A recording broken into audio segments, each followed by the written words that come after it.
quand on a défini le concept de point d'accumulation, un des corollaires qu'on a vu, c'était qu'un ensemble fini ne peut pas posséder de point d'accumulation.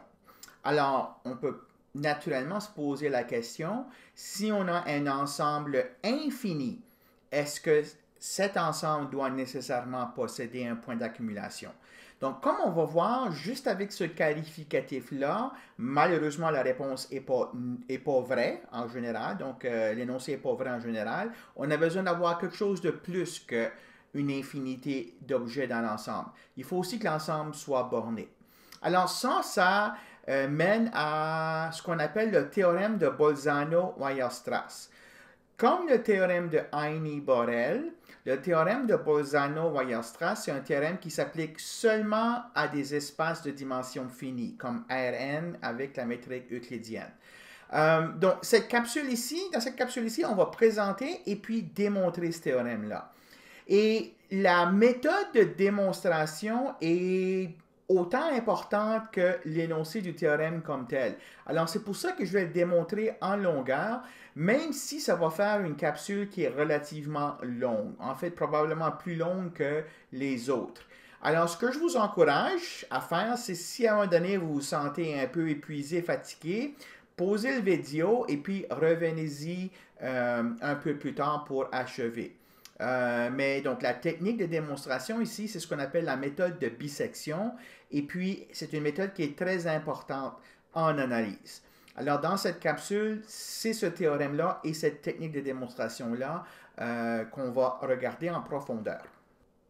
Alors, comme je disais en introduction de capsule, on avait vu au corollaire 2.21 que, avec la définition de ce que ça veut dire être un point d'accumulation, qu'un ensemble fini ne peut pas avoir de point d'accumulation. Alors, on peut naturellement se poser la question, et si f était infini, est-ce que f devrait nécessairement avoir un point d'accumulation? Et comme je disais, la réponse c'est non, comme on peut facilement voir avec l'exemple ici. Alors, dans l'espace métrique qui est la droite réelle, on va considérer f comme étant les entiers relatifs. Hein, donc, les entiers là, avec signe, alors je les ai placés en bleu ici sur la droite réelle. Alors, clairement, ça, c'est un ensemble qui est infini. Il y a une infinité d'entiers relatifs.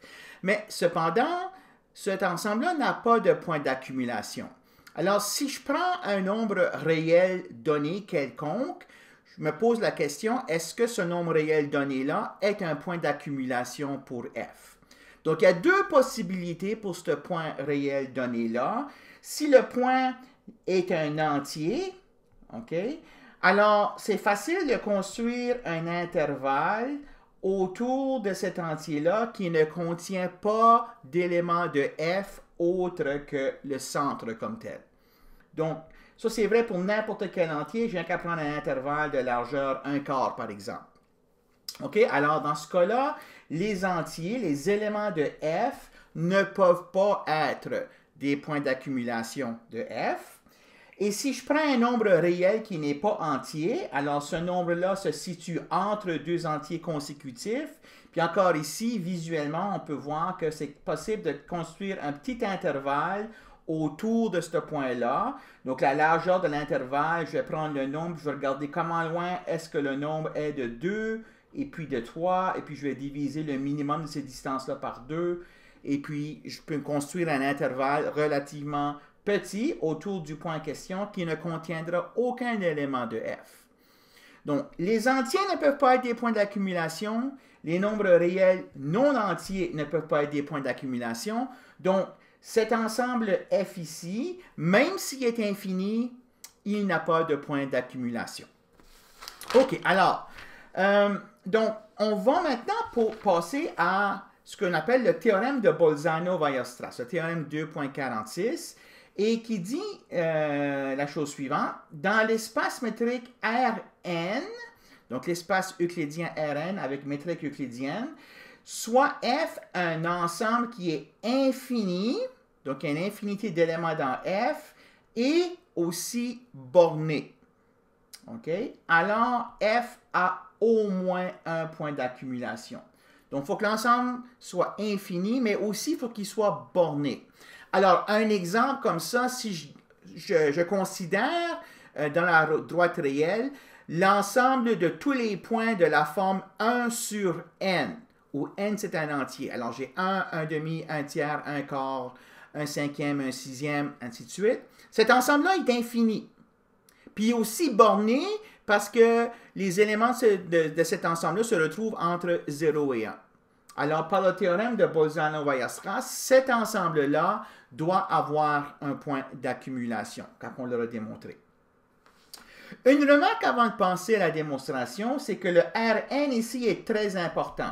Ce n'est pas un théorème qui est vrai dans un espace métrique général quelconque. Donc, on travaille vraiment ici, on utilise la structure euclidienne de Rn pour démontrer ce théorème ici. On va montrer le cas n égale à 1.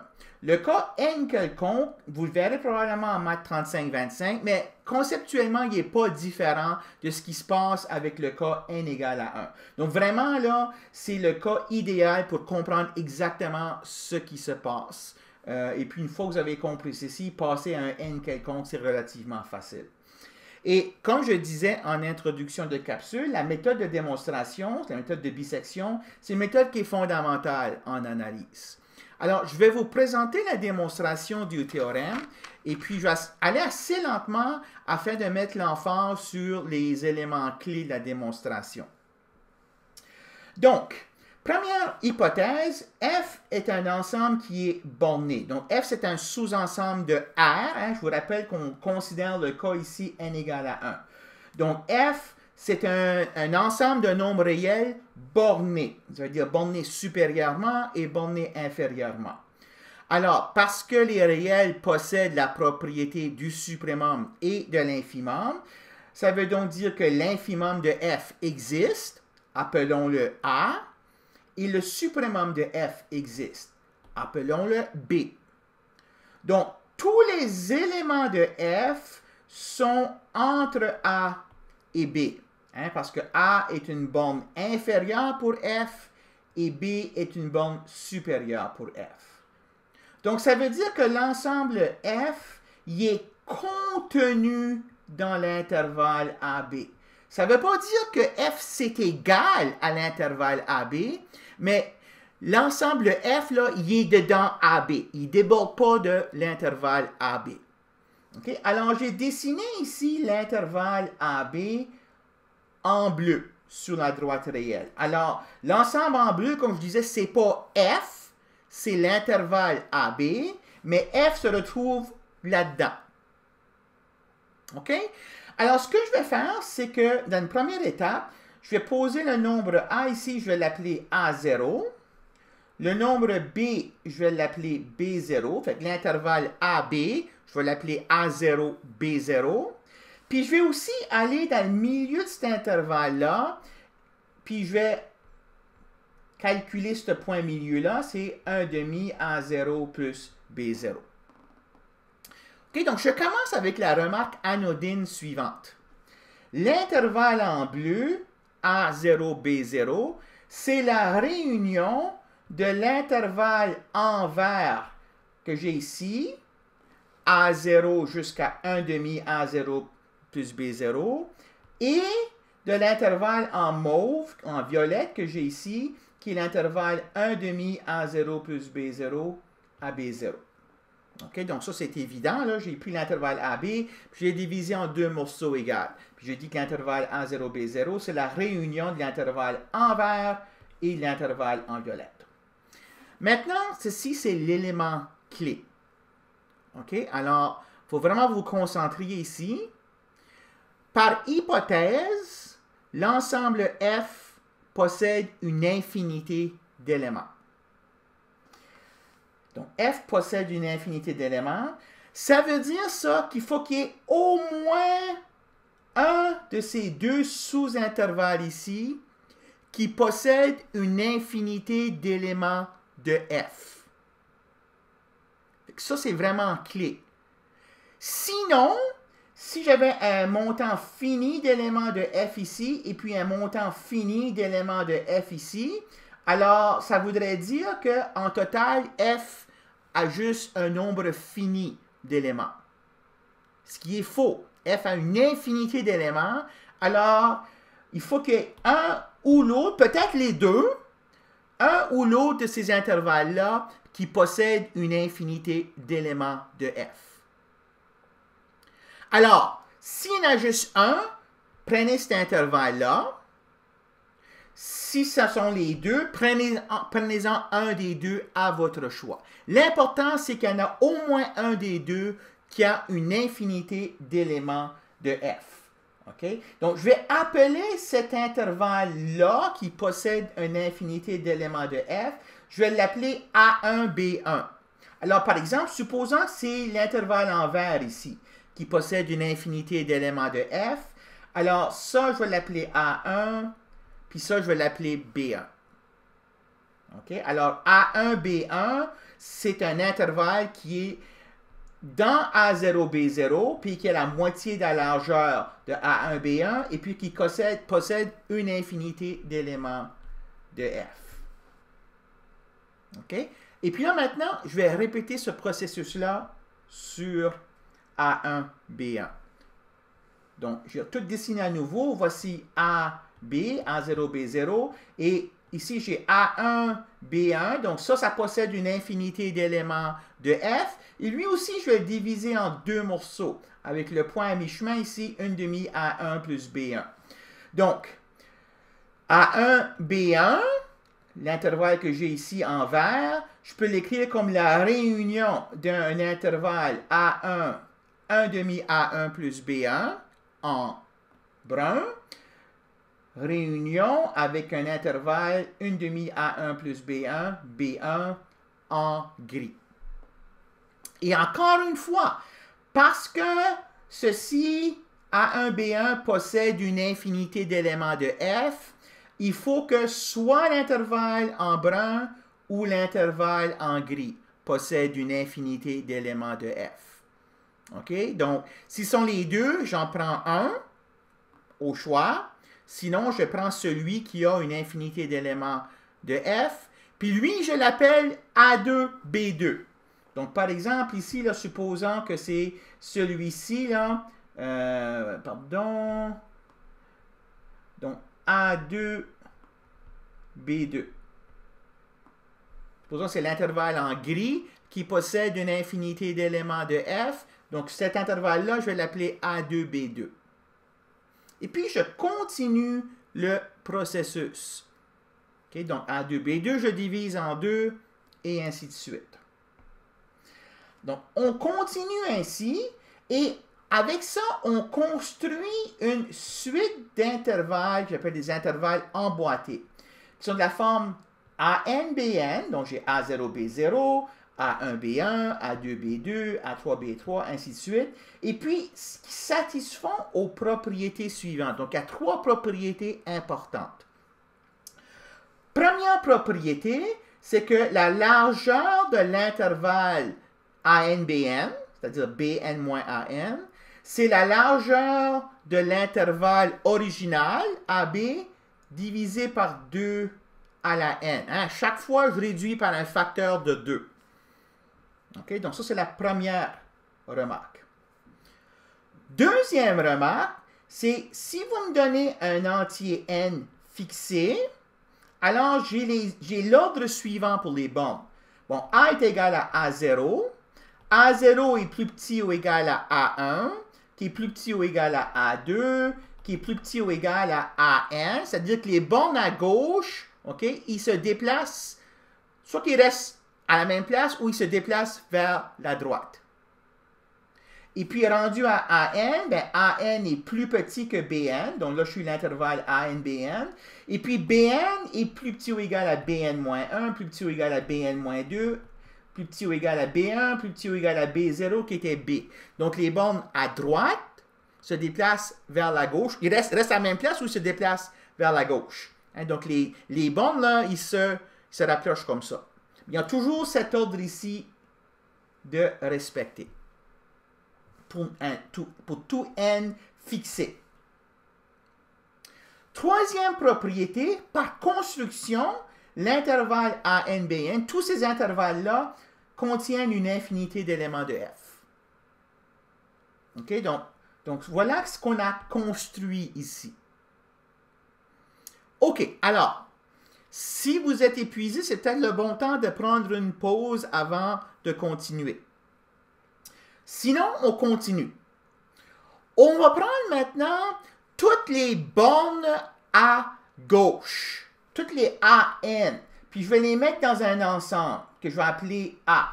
Donc, A majuscule, c'est l'ensemble A0, A1, A2, A3, ainsi de suite. Donc, toutes les bornes qui sont à gauche pour ces intervalles-là. Puisque chacune de ces bornes-là est plus petite que B, B0. Hein? Donc, toutes les bornes, là, toutes les A, là, ils sont toutes à gauche de ce B ici. Ça veut donc dire que l'ensemble A il est borné supérieurement. Et parce que R possède la propriété du suprémum, le suprémum de A existe et je vais l'appeler alpha. OK? Ce qu'on va montrer, perdons pas de vue ce qu'on veut montrer. Le théorème nous disait qu'un ensemble F infini et borné possède au moins un point d'accumulation. Ce que je vais faire, c'est que je vais montrer que le alpha que je viens de définir là comme étant le suprémum de l'ensemble A majuscule, c'est en fait un point d'accumulation de A majuscule. OK? Donc, nous allons montrer que alpha est un point d'accumulation de F majuscule et puisque ce alpha-là existe, on aura terminé. OK, alors ce qu'on va faire, c'est qu'on va se servir, un petit rappel ici, le théorème 2.20 qu'on avait vu il y a quelques capsules passées, une caractérisation de point d'accumulation, que alpha est un point d'accumulation de F si et seulement si, pour tout R positif, la boule de rayon R centrée sur alpha, intersection avec F, possède une infinité d'éléments. Alors, c'est comme ça qu'on va arriver à montrer que alpha est un point d'accumulation de F en montrant cette propriété ici. Donc, je vais prendre un R plus grand que 0 quelconque, puis je vais montrer que j'ai cette propriété ici. Donc, R étant plus grand que 0 quelconque, j'affirme que alpha moins R n'est pas une borne supérieure de A. Pourquoi? Parce que alpha étant le suprémum de A, c'est la plus petite des bornes supérieures de A. Donc, alpha moins R étant plus petit que alpha, et alpha étant la plus petite borne supérieure de A majuscule, ça me permet de conclure que alpha moins R ne peut pas être une borne supérieure de A majuscule. Ça veut donc dire qu'il existe un élément, au moins un élément de A majuscule, que je vais appeler AN, okay, qui est plus grand que alpha moins R, et puis forcément qu'il soit plus petit et ou égal à alpha, parce que alpha, c'est une borne supérieure des éléments de A majuscule. Donc, il existe un entier n tel que la borne AN est plus grand que alpha moins R, plus petit ou égal à alpha. OK? Donc, ça va être important. On va y revenir. Bon. Par l'énoncé 2 que j'ai ici, je sais que à chaque fois que je prends un entier plus grand que ce n ici, ben, la borne AM va être plus grand ou égal à la borne AN. Hein? Les bornes se déplacent vers la droite. Les bornes A se déplacent vers la droite. OK? Donc, j'ai AN plus grand que AR en vertu de ceci. AN est plus petit ou égal à AM. Puis AM est plus petit ou égal à alpha parce que ben, AM, c'est un élément de A majuscule aussi. Puis alpha, ben, c'est une borne supérieure pour les éléments de A majuscule. OK? Donc ça ici, là, c'est vrai pour tous les M qui sont plus grands que ce N ici. OK. Maintenant, puisque R est un corps archimédien, je sais qu'il existe un entier K tel que K fois R, hein, le R c'est ce R ici, K fois R est plus grand que B moins R, parce que R est positif. La propriété archimédienne des réels me dit que je peux toujours trouver un entier tel que ça c'est vrai. C'est-à-dire, en divisant par R des deux côtés, que K est plus grand que B moins A sur R. Donc là, ici, j'ai deux entiers importants. J'ai le N qui existe ici, qui fait une certaine chose. J'ai l'entier K qui est ici, qui fait une autre chose. Je vais vouloir que les deux... Je vais vouloir tenir compte des deux propriétés simultanément. Alors, ce que je vais faire, c'est que je vais prendre le plus grand de ces deux entiers-là, puis je vais l'appeler L. Donc, L, c'est le maximum des entiers K et N. Ça veut donc dire que L est plus grand ou égal à K et L est plus grand ou égal à N. Donc, très important comme remarque. Donc, L est plus grand ou égal à N et L est plus grand ou égal à K. Bon, L étant plus grand ou égal à N, je peux affirmer cette condition ici qui vient de cette condition ici qu'on avait dit qui était vraie pour tous les entiers M plus grand ou égal à N, donc en particulier pour L. Donc, j'ai ça. L étant plus grand ou égal à K, L va être plus grand aussi que B moins A sur R, par transitivité. Donc, L va être plus grand que B moins A sur R. Alors, je conclus que BL moins AL, donc pour le L que j'ai ici, la largeur de l'intervalle BL moins AL, c'est certainement plus grand que 0. Par la propriété qu'on avait vue ici, c'est B moins A sur 2 à l'exposant L. Donc, c'est B moins A sur 2 à l'exposant L. Et puis, j'affirme que ça, c'est plus petit ou égal que B moins A sur L parce que le dénominateur ici est plus grand que le dénominateur ici. Ça, c'est quelque chose qu'on avait montré en DGD. 2 à la L est toujours plus grand ou égal à L. Donc, si je remplace ici avec un dénominateur qui est plus petit, j'obtiens une fraction qui est plus grande. Et puis, B moins A sur L, en faisant ici le produit, en passant le L au dénominateur et puis le R ici de ce côté-là, B moins A sur L est plus petit que R. Donc, j'ai cette inégalité ici. Je vais prendre cette partie ici qui dit que BL moins AL est plus petit que R.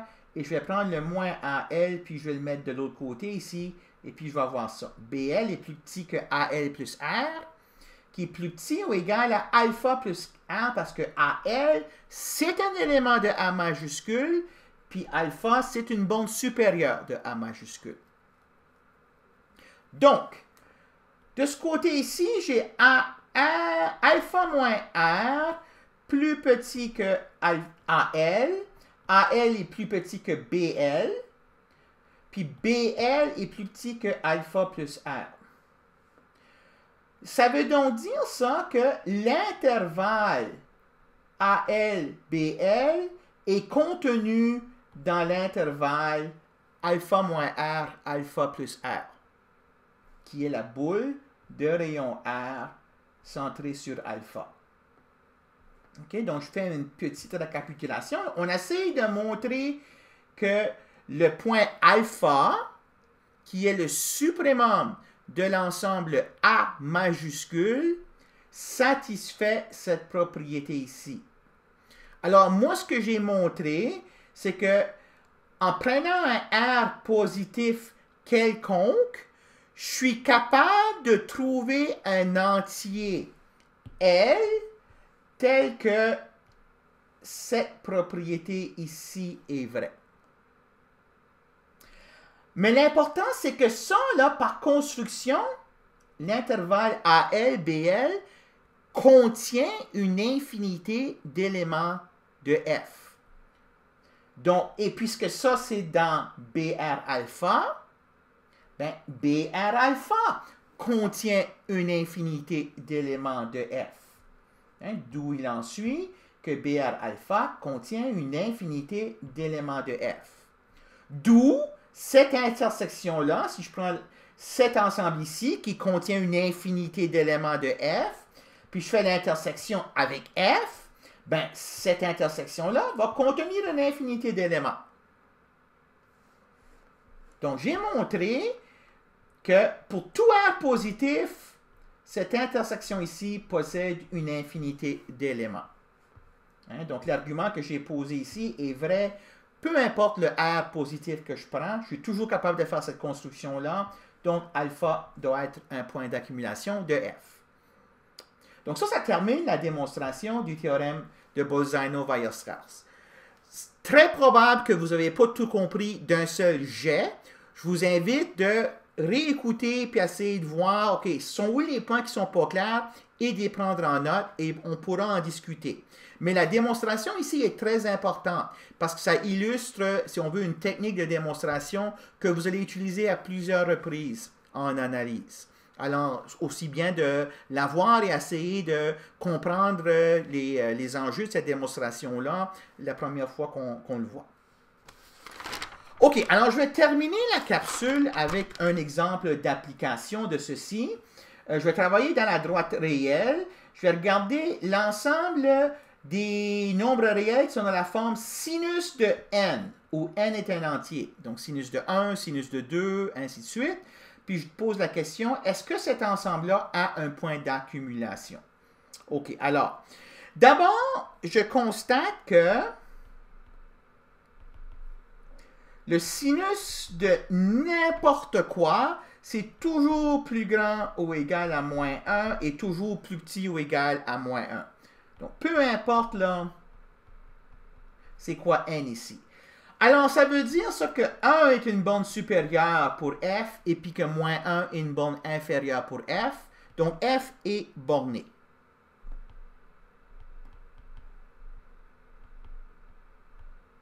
Donc, première chose. Deuxième chose, on va servir du théorème de Bolzano-Weierstrass, bien évidemment, qu'on vient de montrer. Donc, il nous reste à montrer que cet ensemble F-là, en fait, il est infini. OK? Ben, vous pouvez dire, ben, monsieur, j'ai une infinité d'entiers ici, alors pourquoi est-ce que je n'aurais pas une infinité de points ici? Il faut faire attention parce que sinus est périodique. Alors, ça pourrait arriver qu'il y a juste un nombre fini de valeurs distinctes ici. Par exemple, si j'avais remplacé le problème ici, là, au lieu de dire sinus de n, si j'avais mis sinus de 2πn, un sinus de 2π, sinus de 4π, peu importe que l'ensemble n ici est infini, quand je vais mettre n'importe quel entier là-dedans, ici, je vais obtenir 0. Donc, cet ensemble-là, dans le cas où j'avais remplacé ici sinus 2πn, l'ensemble f, en fait, serait un singleton, contiendrait juste le point 0. Donc, ce ne serait pas un ensemble infini. Okay? Donc, très important comme nuance. Donc, ici, essentiellement, ce que je vais montrer, si on prend deux entiers différents, on a deux différentes valeurs possibles pour le sinus de cet entier-là. OK? Donc, si n et m sont deux entiers distincts,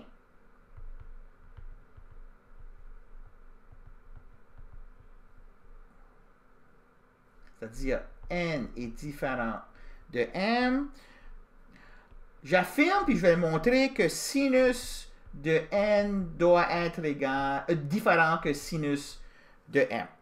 Donc, pour voir ceci, on va aller par contradiction. Pour voir ceci, on procède par contradiction. Donc, on va supposer que sinus de n égale sinus de m. Donc, on va arriver à une contradiction en ayant fait cette hypothèse-là. Bon, qu'est-ce que ça veut dire que sinus d'un angle soit égal à sinus d'un autre angle? Ça veut donc dire qu'il doit y avoir un lien qui fait intervenir la périodicité de sinus. Donc, ça veut donc dire qu'il faut avoir n égale à m plus 2kπ pour un certain entier k.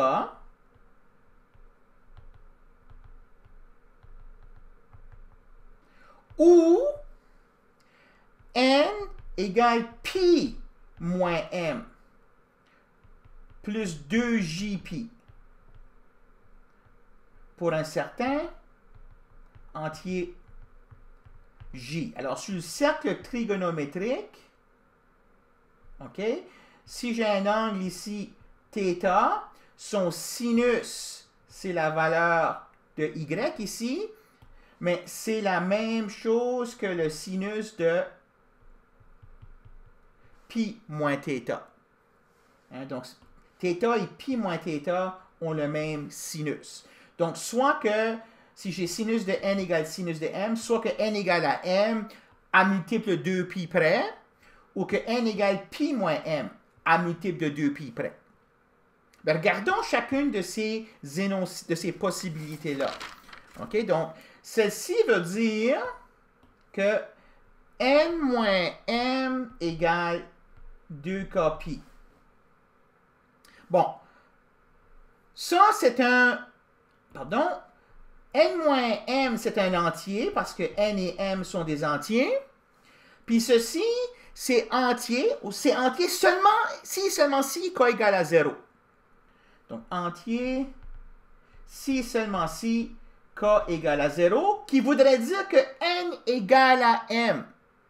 Hein, si n moins m égale 0, ça veut dire que n égale à m, ce qui contredit ceci.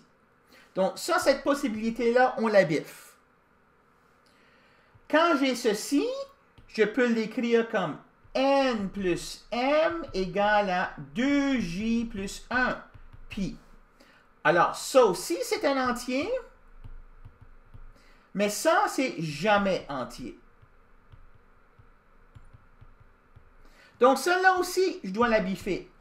Donc, que sinus de n soit égal à sinus de m, ça me mène à une contradiction. Et donc, je dois affirmer, j'en conclus, que quand je prends deux entiers n et m différents, sinus de n est différent que sinus de m, ce qui veut dire que f est infini. À chaque entier n distinct correspond à une valeur distincte de sinus de n. Donc, par Bolzano-Weierstrass, f possède un point d'accumulation.